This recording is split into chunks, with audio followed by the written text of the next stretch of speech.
transgender, homicidal, computer nerd vegans. Wow. Brian Enton. Yeah, it's a lot. My God, that's some story. I want to start off by acknowledging just how confusing this case is. Hey everyone, welcome back to my channel. Oh, wow. A trans vegan cult serial killers.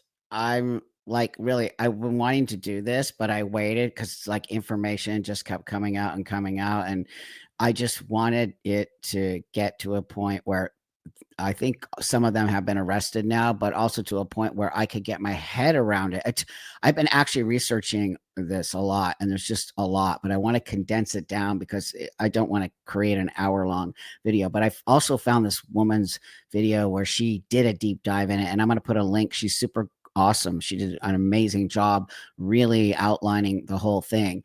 But I've also found this other video where I can react to and sort of get the gist of everything to you all. It's deep, and there is some things that I have to say about it that were blowing my own mind.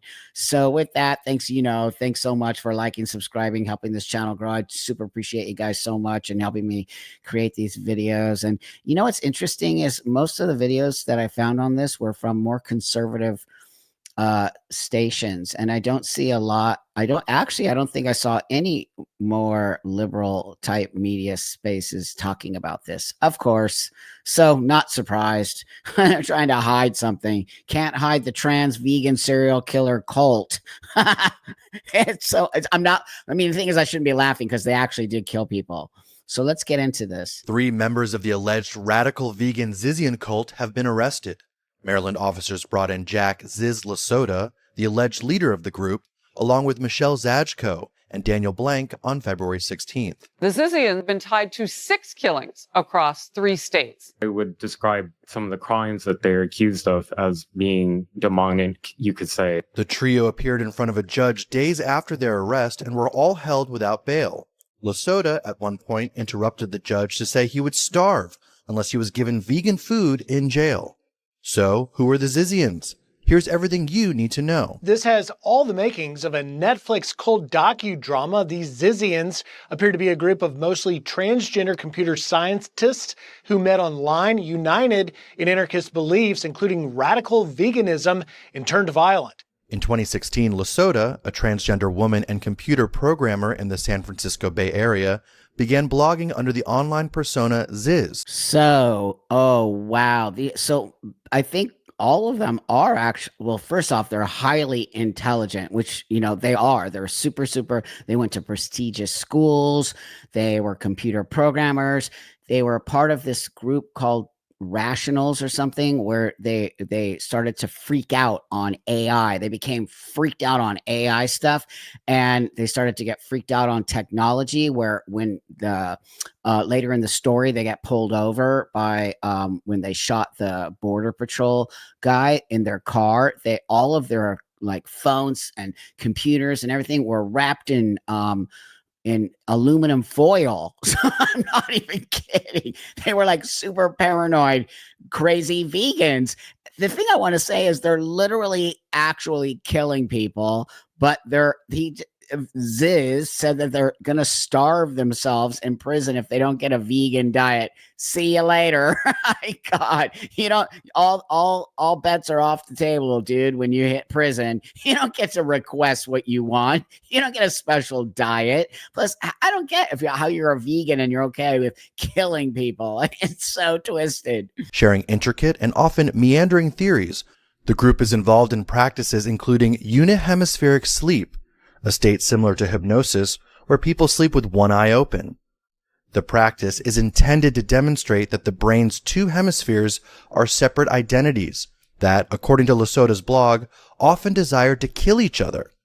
Lasota and 3 others were arrested at a 2019 protest where they donned hoods and Guy Fawkes masks while protesting a Berkeley rationality and cognitive bias nonprofit. They called it a protest against sexual misconduct within rationalist organizations. By 2020, the ZIZIANs had established a base of sorts in Vallejo, California, first living on a boat, and then in box trucks on a property owned by landlord Curtis Lind. He didn't charge the group rent during the pandemic, but once he did request some payment, the ZIZIANs refused to pay up and leave despite eviction warnings. Lind, frustrated with non-payment and growing tensions, gave them a final deadline, November. Did you see that mask? That mask is connected to that movie, V for Vendetta. Do you know who made that movie? The Wachowski brothers, because they were brothers at the time. Now they're sisters. Y'all know I have a connection to that. That creeps me out big time. There's an actual connection there. These highly, and I'll tell you, because Larry Wachowski / Lana Wachowski, highly intelligent. I was around that person. Super, very, very smart. Very similar to these people. And the paranoia was off the charts. So there's just some weird, these are just total paranoid weirdo freaks.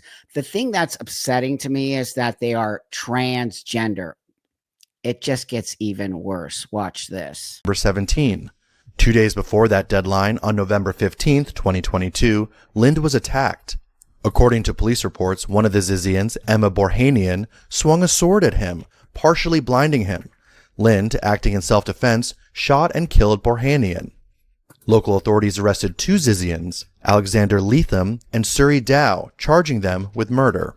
Weeks later, the ZIZIANs scattered. Some traveled across state lines, with Lasota, Michelle Zajko, and others reappearing in Pennsylvania. And more murder followed. An elderly couple that were killed in Delaware County, Pennsylvania, were shot execution style in their homes on New Year's Eve. Police found a gruesome scene. Richard and Rita Zajko, Michelle's parents, had been shot to death. Authorities quickly focused on Michelle Zajko, who had a rocky relationship with her parents. A doorbell camera captured audio of a car pulling up, a voice shouting, "Mom."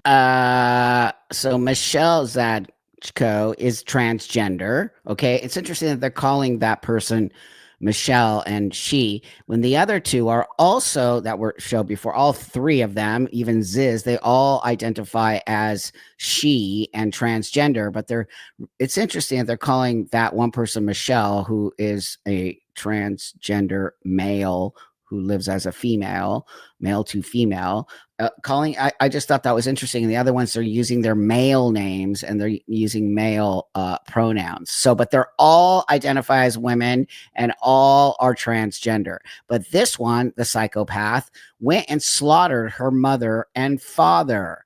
And him slaughtered their mother and father. And it comes from a very wealthy family, has highly intelligent, went to really big schools. Again, I'll put the video so you can see more in-depth stuff that YouTuber that did such a great job in it. But that's how I kind of know all this, because I watched it so many times. And so, yeah, slaughtered her family. And a struggle before gunshots rang out. Police questioned Zajko but did not initially charge her. Instead, she was arrested weeks later for obstruction and trespassing in an unrelated incident while hiding out in a Pennsylvania hotel with Lasota. Both were soon released. By January 2025, the ZIZIANs had returned to California, and Curtis Lind, the landlord who had barely survived the sword attack, was still prepared to testify against the group. On January 17, 2025, Lind was found murdered in his home. Authorities charged another ZIZIAN, 22-year-old Maximilian Snyder, with the killing. Prosecutors allege Snyder was sent to kill Lind specifically to prevent him from testifying. 2 days later, the ZIZIAN's activities took an even deadlier turn. On January 20th, 2025, U.S. Border Patrol agent David Mayland stopped a suspicious vehicle in Coventry, Vermont. Here, I want to say something before it gets into this. So Maximilian does not identify as transgender, but says you can call him by any pronouns. He doesn't really care. But he was a member of the cult. Now, he gets together with this other person that you're going to see right now, Teresa Youngblood. And Teresa Youngblood is a female who identifies as a male. So there is a trans man attached with this cult. And so they're traveling in Vermont and they get pulled over by this Border Patrol for some suspicious reason in their Prius. Okay. And this is where they had gone through and found all this crazy stuff in their car. And they also found ammunition, gun, like all kinds of stuff. And then phones and computers wrapped in tinfoil. A car connected to Felix Bockholt and Teresa Youngblood. Moments later, gunfire erupted. Mayland was killed in the shootout. Bockholt also died at the scene. Youngblood was shot and wounded, but survived. Authorities quickly linked the handgun back to the ZIZIANs. It was bought by Michelle Zajko, who was still a suspect in the murder of her parents. By February 16, 2025, law enforcement had gathered enough evidence to make a move. Now, with Lasota and key members behind bars, authorities are piecing together the full extent of the group's crimes. Cases are unfolding in multiple states. So Teresa Youngblood, they didn't say that there, does identify as a transgender female to male. They're all whacked out. They're all completely weird about technology, about AI, all of it. They're just complete, total wingnuts. Now, I want to show you something here that I found to be quite interesting. One of the OG members of the cult, and that is Gwen Danielson. That is the name that Gwen is also transgender female, uses female pronouns, and goes by the name Gwen.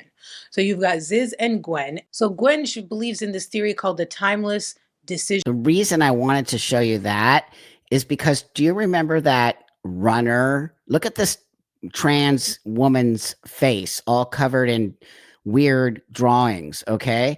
Do you remember this? Hi, my name is Sadie Schreiner. I'm a trans athlete that competes in track and field, and today I was supposed to be competing in Boston University's Valentine Invitational. I paid the $120. The face, the actual face, same thing, drawn with that weirdo drawings on it. What? So I just remembered when I was watching these videos that runner trans woman has this weirdo drawings the same as this cult trans woman does. That kind of freaks me out. Is that like some cult thing? Is this runner person also in the trans vegan serial killer cult? Like, oh man, I could go on and on and on because there's just so much information here. It's crazy. How are these people getting away? How did they get released from jail? Why weren't people taking them seriously? They went back and killed that landlord where they were staying because he was going to testify against them. Earlier on, they had bought some ship. They were living on it in the middle of the Half Moon Bay until they got kicked off of that. They were just doing all kinds of sketchy stuff, and they had tons of ammo and guns. And so let's just keep our eye on this because, you know, I've been noticing a lot lately that there's just a lot of violence and a lot of these kind of violent male to living as women, trans people who are doing really crazy stuff. I don't necessarily see it from the female living as male side. So, you know, I think it's important that as a transsexual person and other transsexuals that we really keep an eye on this, and actually really we have to put these people in front and center because they are not like, I don't want to be associated with these crazies. They're crazy. There's something crazy going on in their brains. And why are they trans? And like, did they go through evaluations? Are they just self-IDing, or what does it all mean? It's actually creepy and weird and sketchy. I'm not into it. So anyway, with that, I just hope I did a good job here in this video because it's so much going on. It's just crazy. It's just crazy. The fact that there's even a trans vegan serial cult is like, what's happening to this trans space has gotten so out of control. So thanks again, you guys, for liking, watching, and subscribing to the channel, getting this out there for people to see and helping me grow my voice in this arena. And together we'll get back. I hope, please God, please, can we get back to some sanity soon? Have a beautiful rest of your day, and I'll see you guys on the next one.